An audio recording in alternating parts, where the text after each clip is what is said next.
오늘은 나사렛 예수라는 제목으로 하나님의 말씀 증거하도록 하겠습니다. 오늘 말씀은 지난 시간에 이어서 헤롯 대왕이 죽은 후에 예수님의 가족이 이집트에서 다시 돌아온 이야기예요. 다들 아시죠? 그런데 헤롯의 아들 중에서도 포화가기로 유명했던 사람이 있는데 그게 오늘 나오는 아켈라오라는 사람입니다. 아켈라오가 유대와 사마리아 지역의 왕으로 있었어요. 근데 이 사람이 역사적으로 봤을 때 얼마나 포악했던지 나중에 이제 그 지역에 살던 사람들이 참다가 더 이상 못 참겠다.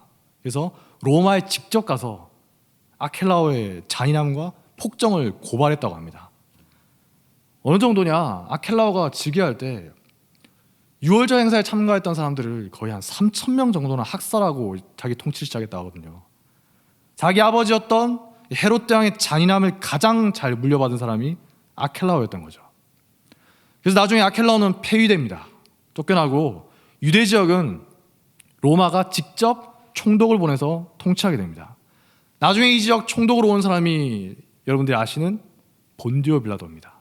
사도신경에 나오죠. 아켈라오는 당시에도 포악하기로 유명했고 그나마 좀 나은 사람이라고 여겨지던 게 헤롯의 다른 아들이었던 안티파스라는 사람이에요. 안디바라고도 하죠. 이 사람이 다스리던 곳이 갈릴리 지역인데요. 누가복음을 보면 요셉과 마리아가 원래 살았던 지역이라고 합니다. 갈릴리 나사렛. 이미 잘 알고 있던 고향이에요. 고향인데 꿈에 하나님의 지시하심을 받고 거기로 다시 돌아간 거죠. 안티파스도 선한 사람이라고 보기엔 좀 힘듭니다. 나중에 세례 요한을 죽이죠. 하지만 요한의 말을 들을 때마다 마음에 찔려하고 또 자기 자신은 요한을 죽일 생각이 전혀 없었던 걸 볼 때 아켈라오보다는 좀 나은 사람이었구나, 그걸 알 수가 있는 거죠. 어쨌든 간에 요셉은 갈릴리 지방으로 갑니다. 그 중에서도 나사렛이라는 동네에 정착해요. 근데 이상한 말이 있지 않습니까? 마지막 말씀을 보니까 뭐라고 하죠? 나사렛 사람이라 칭하리라 라는 말씀이 선지자의 말씀에 있다고 하죠. 좀 더 정확하게 표현하면 선지자들의 말씀에 있다는 거예요. 구약 선지자를 말한 거겠죠. 하지만 구약 성경을 읽어보신 분들은 잘 아시겠지만 구약의 어디에도 나사렛 사람이라고 칭해질 것이라는 말이 안 나와요. 나사렛이라는 말도 전혀 안 나옵니다. 심지어 성경 외에 다른 문헌에서도 이 당시의 문헌에서 나사렛이라는 지명이 언급되지가 않는다고 해요. 나사렛이라는 동네가 어떤 곳이냐? 진짜 작은 동네 시골 마을이었기 때문이죠. 이 때문에 많은 학자들이 골치를 썩였다고 합니다. 대체 구약에 어떤 말씀들을 가리키는 거냐? 선지자들이 말씀이 있다고 하는데 이 말씀이 언어학적으로 봤을 때 이사야서나 사사기서 말씀과 유사하다 이렇게 보는 견해도 있지만 좀 더 마음에 와닿는 유력한 해석은 뭐냐? 이 말씀이 예수님에 대한 선지자들의 많은 예언들을 요약한 말씀이다 라고 보는 겁니다. 이게 무슨 말이냐면 나사렛 사람이라 칭하리라 선지자들의 말씀에 있다고 나와 있잖아요. 이게 예수님의 일생을 가장 잘 보여주는 말이라는 거죠. 구약의 예언들을 보면 어떻습니까? 예수님에 대해서 굉장히 영광스러운 모습으로 그리는 부분도 있어요. 하지만 반면에 사람들에게 거부당하고 멸시받으며 고난받는 모습도 있거든요. 우리가 잘 알고 있는 이사야서 53장 말씀이 대표적이죠. 고난받는 종의 모습. 이런 견해에 따르면 나사렛 사람이라 칭하리라 이 말씀이 메시아가 초라한 곳에서 출현할 것이고 그 결과 경멸과 배척을 받게 될 것이다, 이걸 예상하게 해준다는 겁니다. 왜냐? 마태복음의 첫 번째 독자가 누구죠? 우리가 아니라 유대인들이었죠. 유대인들을 향한 복음이 마태복음입니다. 그럼 유대인들에게 있어서 나사렛 사람이라는 말이 어떤 의미를 담고 있는 것이냐? 굉장한 경멸적인 함의를 담고 있었다고 해요. 욕이 되는 거죠. 우리가 흔히 나사렛 예수 이름으로 명하노니 이런 말 자주 하지 않습니까? 성경 말씀에서 자주 인용하죠. 정확하게는 갈릴리 나사렛 예수입니다. 근데 혹시 이 말을 듣고 나서 나사렛 예수 이름으로 명하노니 일어나 걸어라, 불편한 분 계십니까? 아무도 없죠. 네. 오히려 우리가 자랑스럽게 외치잖아요. 사도행전 3장을 봐도 사도들이 걷지 못한 사람을 향해서 이렇게 말합니다. 은과 금은 내게 없거니와 나에게 있는 것으로 너에게 주노니 곧 나사렛 예수 그리스도의 이름으로 걸으라. 진짜 멋진 말이죠. 그래서 이후로도 교회가 계속 이 나사렛 예수라는 명칭을 계속 즐겨서 사용합니다. 치유 사역을 한다거나 귀신을 쫓아낸다 그런 분들을 보면은 전부 다 똑같이 말하죠. 나사렛 예수 이름으로 명하노니 어쩌라. 다들 들어보시잖아요. 하지만 과연 당시의 유대인들은 이 말 들었을 때 어떤 느낌을 받았을까요? 아, 예수란 자는 갈릴리 나사렛 출신인가 보다. 뭐 이러고 말았을까요? 전혀 아니라는 거죠. 당시의 유대인들은 갈릴리 출신이라는 말을 딱 들었을 때 일단 혐오감을 느끼는 거예요. 그 사람이 어떤 사람인가? 대화해보지도 않고 겪어보지도 않고 갈릴리? 이러면서 일단 선입관을 품고 대하는 거죠. 대체 왜 그랬을까요? 갈릴리 지역은 옛날부터 이방 지역과 인접해 있어서 이방인들이 많이 거주하고 교류가 잦았다고 하죠. 그리고 이방 지역에 인접해 있으니까 어떻습니까? 적이 쳐들어올 때 제일 먼저 침략당하는 거예요. 그러다 보니까 섞이는 것도 많았겠죠. 그래서 신약시대에는 갈릴리가 천시의 대상이었다고 합니다. 비슷한 예로 혼연이 많았던 사마리아 지역이 있죠. 예수님이 가셨던 사마리아 지역. 유대인들이 사마리아 지역은 지나가지도 않았다고 하잖아요. 쭉 지나가면 되는데 일부러 피해갔다고 하죠. 저런 더러운 지역 하면서. 이사야서 9장 1절에 있는 예언의 말씀이 마태복음 4장 15절에도 똑같이 인용되고 있는 겁니다. 이방의 갈릴리여. 갈릴리 지역은 이방인들과의 혼혈도 많고 언어도 독특한 방언을 구사했던 걸로 보여요. 나중에 베드로가 예수님을 배신할 때 주변 사람들이 어떻게 합니까? 베드로가 말하는 것만 듣고도 이렇게 말하죠. 아, 네가 말하는 걸 들어보니까 너 갈릴리 사람 확실하구나. 너도 예수와 같은 갈릴리 도당임에 틀림없다. 너의 말소리가 출신을 잘 드러내고 있구나. 당시 유대인들이 딱 들었을 때 바로 알 수 있을 정도로 독특한 갈릴리만의 억양이 있었다는 거죠. 제가 많이 바뀌긴 했지만 평소에 제가 말하는 걸 들었을 때 어때요? 딱 들었을 때 아, 어디 출신이군요. 알 수 있는 것처럼 제가 확실히 서울 사람은 아니죠. 또 예루살렘에서 멀리 떨어져 있는 산악 지역이었거든요. 갈릴리 지역이. 숨을 곳이 많잖아요. 그러니까 어떻겠어요? 로마에 반항하는 혁명가나 반란군들이 여기를 근거지로 삼고 자주 활동했다고 해요. 그러니까 일반 유대인들에게는 정말 골칫거리인 지역인 거죠. 갈릴리에서 문제가 터지면 로마는 유대 전체 책임을 묻는 겁니다. 당시 유대인들이 얼마나 갈릴리를 무시하고 경멸했는가 하니 요한복음 7장 52절에서 예수님과 제자들을 변호하는 사람이 나오죠. 니고데모입니다. 근데 니고데모가 성경 말씀을 근거로 변호하니까 바리새인들이 논리적으로 반박을 하는 게 아니라 어떻게 하냐? 그냥 경멸의 참 말을 던져요. 너도 갈릴리에서 왔냐? 찾아봐라. 갈릴리에서는 선지자가 낫지 못하느니라. 아무리 니고데모가 논리적이고 성경적인 말을 해도 그냥 한마디면 끝나는 거예요. 갈릴리 볼 것도 없어. 갈릴리를 향한 이방인들의 시선이 외부인들의 시선이 어떻습니까? 마치 이방인을 대하는 것처럼 경멸 그 자체인 거죠. 이방의 갈릴리라고 불리는 거예요. 이방의 갈릴리. 그런데 재미있는 점은 갈릴리 사람들 스스로도 이런 생각을 했다는 겁니다. 요한복음 1장 43절부터 보면 이 빌립이 예수님을 보고 나서 아, 메시아가 오셨구나. 그래서 친구인 나다나엘을 찾아가서 메시아를 봤다고 전도하는 장면이 나오거든요. 근데 이때 나다나엘이 이렇게 반응합니다. 야, 나사렛에서 무슨 선한 게 날 수 있겠냐. 대놓고 지역 비하하는 거잖아요. 나다나엘이 형편없는 인격의 사람이라서 그랬습니까? 아니죠. 나다나엘은 예수님의 극찬을 받은 사람이에요. 보라, 이는 참 이스라엘 사람이라 그 속에 간사한 것이 없도다. 예수님께 이 정도 칭찬을 받은 사람은 거의 없거든요. 그런데 그런 인격의 사람도 메시아가 나사렛 예수더라 라는 말을 듣고 나서는 어이없다는 반응을 보이는 거예요. 같은 갈릴리인이 볼 때도 나사렛은 완전 밑바닥 동네였다는 거죠. 마치 조선시대에 보면 서북지역 사람들은 관직에 등용도 안 시켜줬다고 하죠. 대놓고 차별했어요. 그처럼 전체 유대사회가 극도로 경멸한 지역인 겁니다. 그러니까 지금 우리가 나사렛 예수님으로 말하노니 이렇게 말하는 걸 당시 사람들이 들으면 어떻겠어요? 기가 막히는 거죠. 뭐 그리 자랑스러운 이름이라고 그렇게 이야기하냐. 오늘날에도 그렇죠. 여러 지역마다 각 지역마다 여기 전국에서 오셨겠지만 은근히 무시당하는 곳이 있지 않습니까? 저도 몰랐는데 나중에 커서 보니까 부산에도 그런 곳들이 있다 하더라고요. 다른 지역도 비슷하다고 들었습니다. 일본에도 보면 브라쿠민이라고 해서 지금도 차별받는 계층이 있다고 하죠.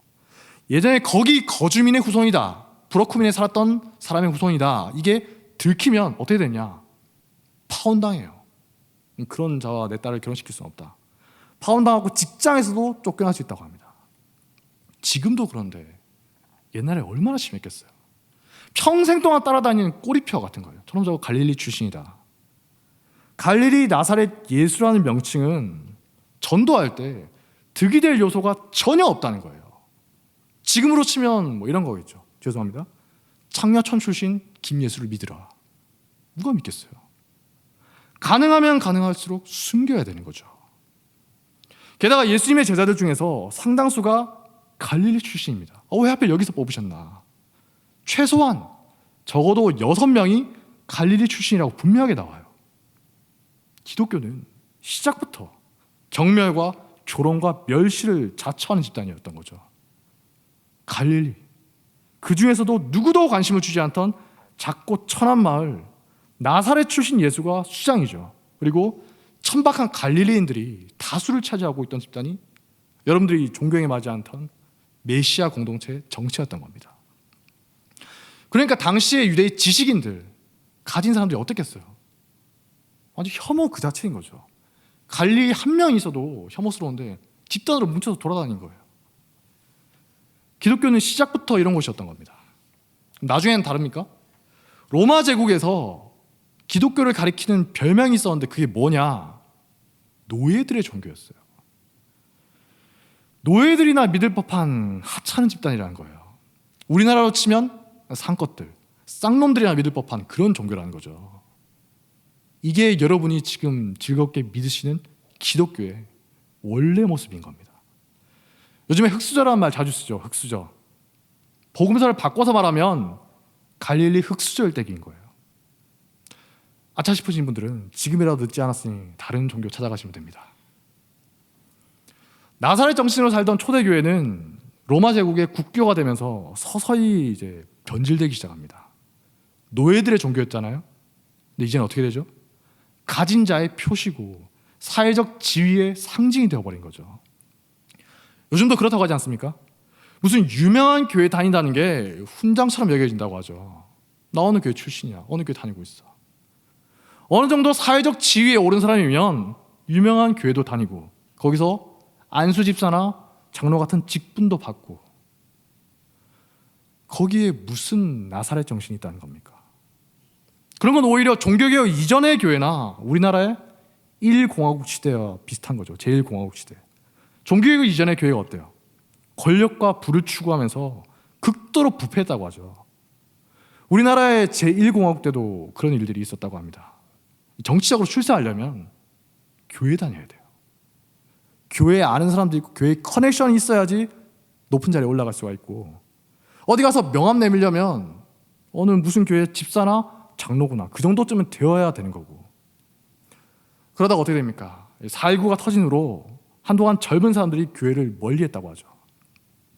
진리 공동체가 아니라 출세의 발판으로 여겨지던 곳에 염증을 느끼고 다 떠나버린 거예요. 이게 무슨 교회냐? 예수님이 왕족이나 로마 제국의 한복판에서 태어난 게 아니라 로마 제국에서도 구석으로 여겨지던 팔레스틴 지역, 거기서도 하필이면 경멸의 대상이었던 갈릴리, 그곳에서도 무시받던 나사렛에서 태어나신 이유가 뭐겠어요? 낮은 자리에서 섬긴다는 게 무엇인지를 친히 보여주시려고 그런 것이죠. 예수님의 제자들도 처음에 어땠습니까? 정신을 못 차리고 서로 누가 높으냐 다퉜지 않습니까? 이때 예수님이 분명히 말씀하십니다. 마태복음 20장 25절부터의 말씀입니다. 예수께서 제자들을 불러다가 이르시되 이방인의 집권자들이 그들을 임의로 주관하고 그 고관들이 그들에게 권세를 부리는 줄을 너희가 알거니와 너희 중에는 그렇지 않아야 하나니 너희 중에 누구든지 크고자 하는 자는 너희를 섬기는 자가 되고 너희 중에 누구든지 으뜸이 되고자 하는 자는 너희의 종이 되어야 하리라. 인자가 온 것은 섬김을 받으려 함이 아니라 도리어 섬기려 하고 자기 목숨을 많은 사람의 대속물로 주려 함이니라. 아멘. 세상이 도무지 이해할 수가 없는 원리예요. 원래 세상에는 없던 겁니다. 약육강식이 기본이죠. 기껏해야 어때요? 강자가 자비를 베풀어 주는 거죠. 그게 그치는 게 세상의 원리인데, 예수님은 초월적인 하늘의 질서를 보여주신 겁니다. 높아지려는 자가 있느냐, 오히려 낮은 자를 섬겨야 한다. 그게 어떤 건지를 보여주기 위해서 예수님께서 친히 나사렛으로 오셨다는 거예요. 섬김을 받으려 하는 게 아니라 도리어 섬기려 하고 그 목숨을 많은 사람의 대속물로 주려고 오셨다는 거죠. 세상에 정말 많고 많은 종교가 있지만 기독교가 강력한 이유가 뭡니까? 물론 유일한 진리고 유일한 구원의 길이다, 그것도 있지만 그건 교리적인 거고, 교리적인 거 외에 교회가 세상을 향해서 두드러지는 게 뭡니까? 세상이 도무지 이해할 수도 없고 생각할 수도 없던 원리를 제시하기 때문이에요. 세상은 결국 힘이 모든 것이죠. 그게 명예가 됐든 돈이 됐든 인맥이 됐든 하여튼 어떤 형태로든 힘입니다. 살아남고 이기고 원하는 걸 얻기 위해서 힘을 추구하게 되어 있죠. 거기서 낙오하면 패배자가 될 뿐입니다. 아닌 척해도 결국 속으로는 낙오한 사람들 다 경멸하고 무시하기 마련이에요. 그게 타락한 인간의 본성이기 때문이죠. 하지만 기독교는 자발적으로 낮아지고 섬긴다는 놀라운 질서를 제시하는 겁니다. 어떤 종교나 가르침이든 간에 가장 높은 사람은 가장 잘된 사람이어야 되잖아요. 가장 대접받는 사람이어야 되죠. 하지만 우리가 믿는 예수님은 갈릴리, 그 중에서도 하필이면 나사렛 예수로 살다가 가신 거죠. 그리고선 계속 가르치셨습니다. 오늘 제목이 나오죠.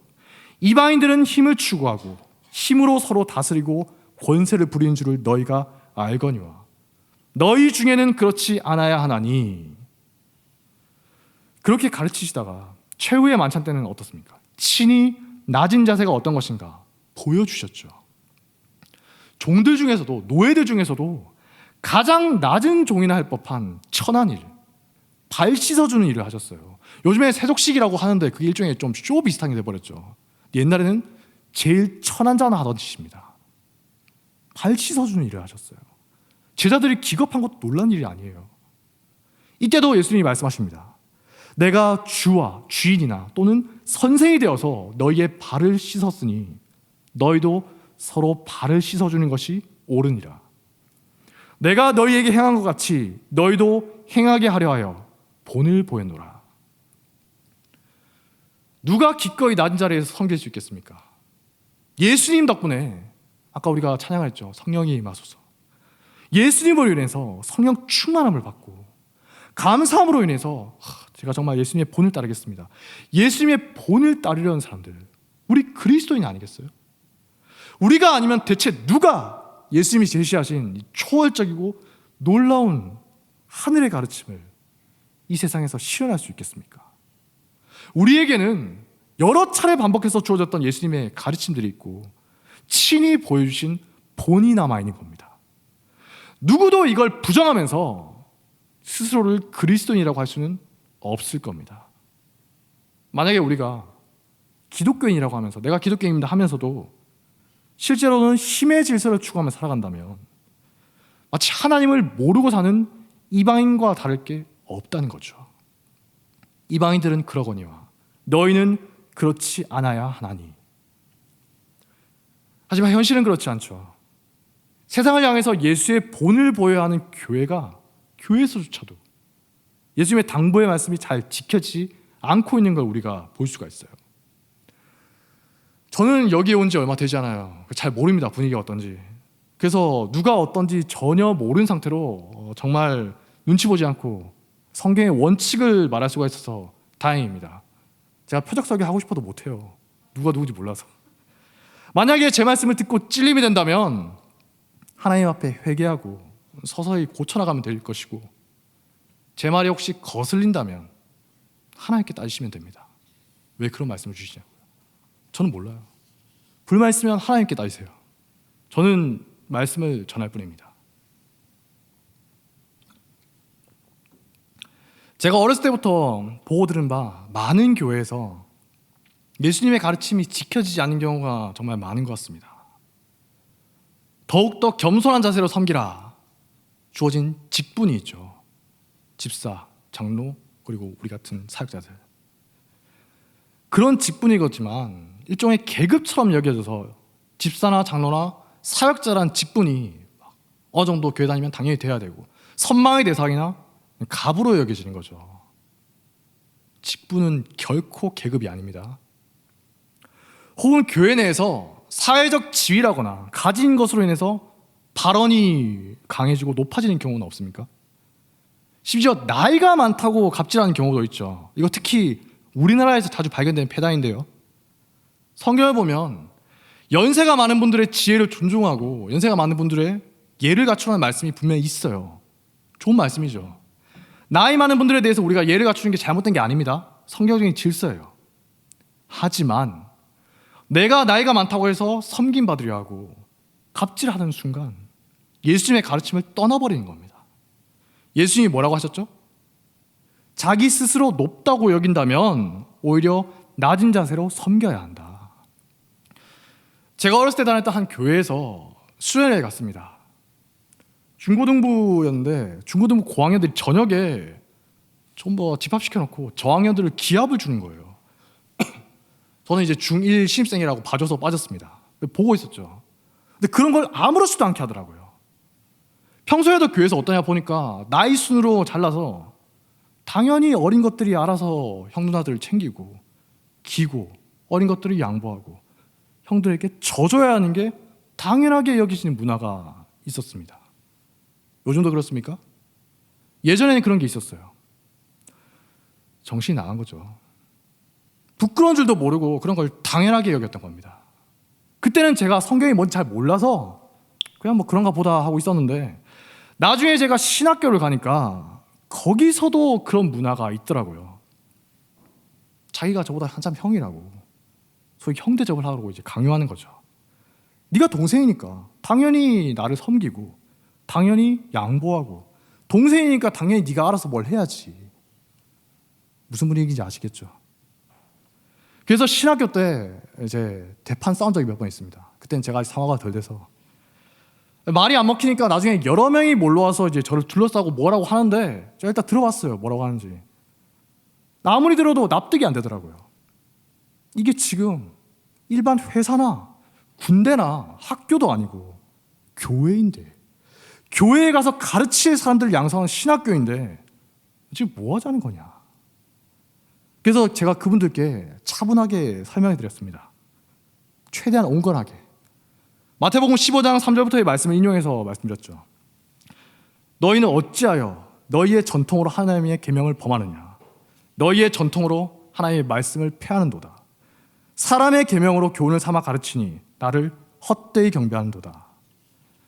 이렇게만 말하면 이제 싸가지 없다고 욕만 하니까 제가 이어서 유교 말씀, 육아의 태도인 분이 누굽니까? 공자님이죠. 네. 공자님 가르침도 끌어왔어요. 공자가 자공이라는 제자와 함께 대화를 하고 있습니다. 그러다가 자공이 스승님께 묻습니다. 선생님, 인간관계에서 지켜야 하는 한 가지가 있다면 그게 뭡니까? 라는 질문에 대해서 공자가 대답합니다. 서다. 이게 뭐냐?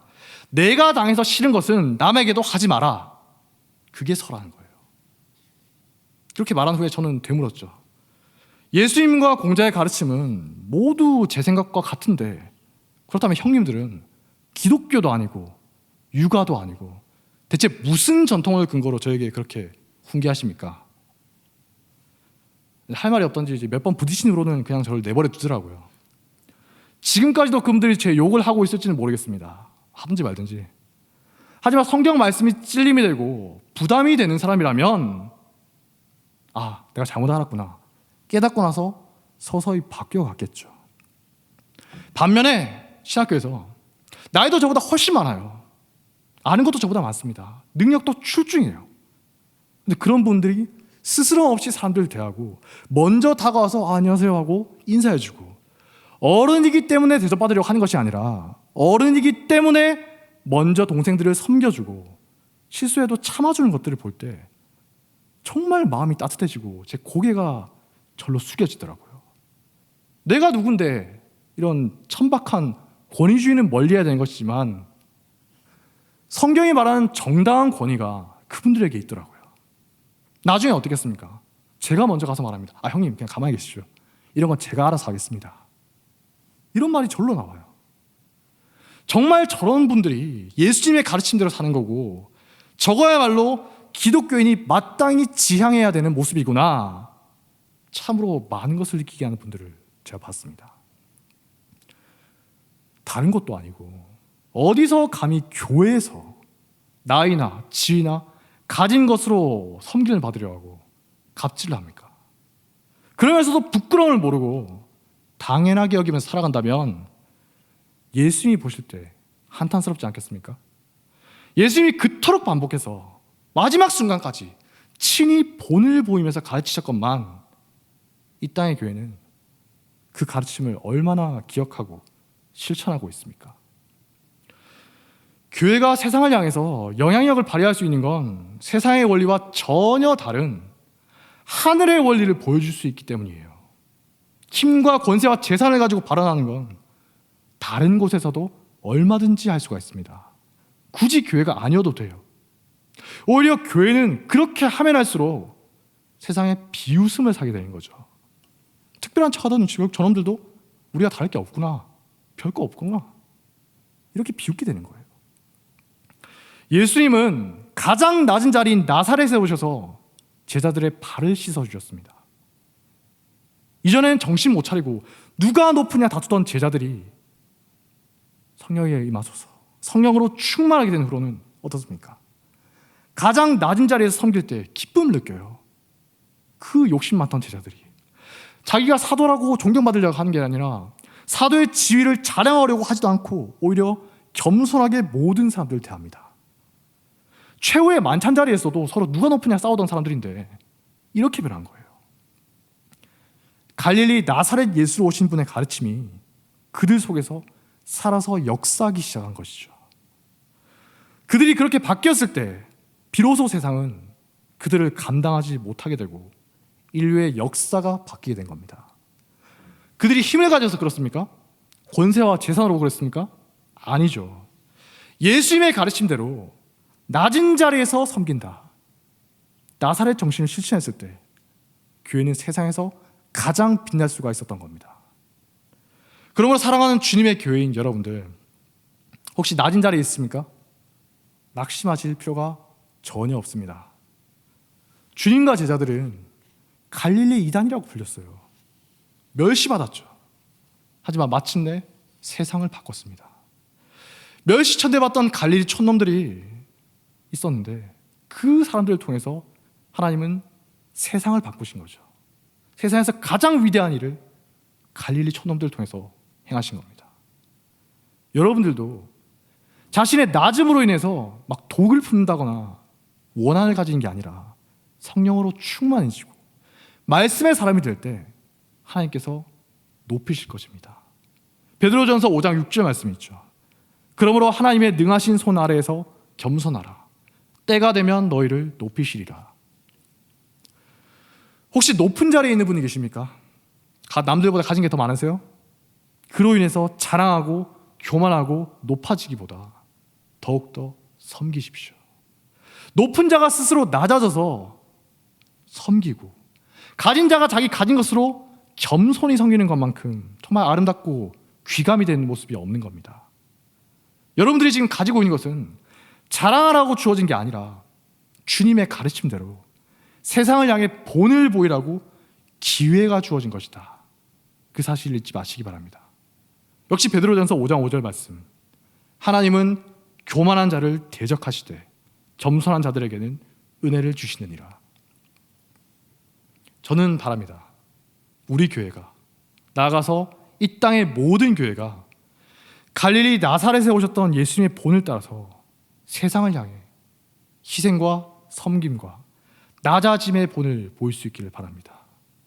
그럼으로써 세상이 감당할 수 없는 하늘의 초월적인 원리를 보여주는 진리 공동체가 되길 바랍니다. 비록 지금 당장은 내가 그렇지 못하다 하더라도 말씀을 들었을 때 내 마음에 찔림이 되고 겸손해져서 순종하려고 애쓰는 그 모습을 볼 때 우리 아이들이 우리를 보고 배우겠죠. 그리고 그게 주님의 뜻을 따라서 계속 이어져가는 교회가 되겠죠. 그런 교회를 저는 꿈꿉니다. I have a dream. 이 바람이 우리 모두의 바람이 되길 우리의 주님이신 갈릴리 나사렛 예수 그리스도의 이름으로 간절히 축원합니다. 자리에서 일어서겠습니다. 내려놓음 찬양하겠습니다.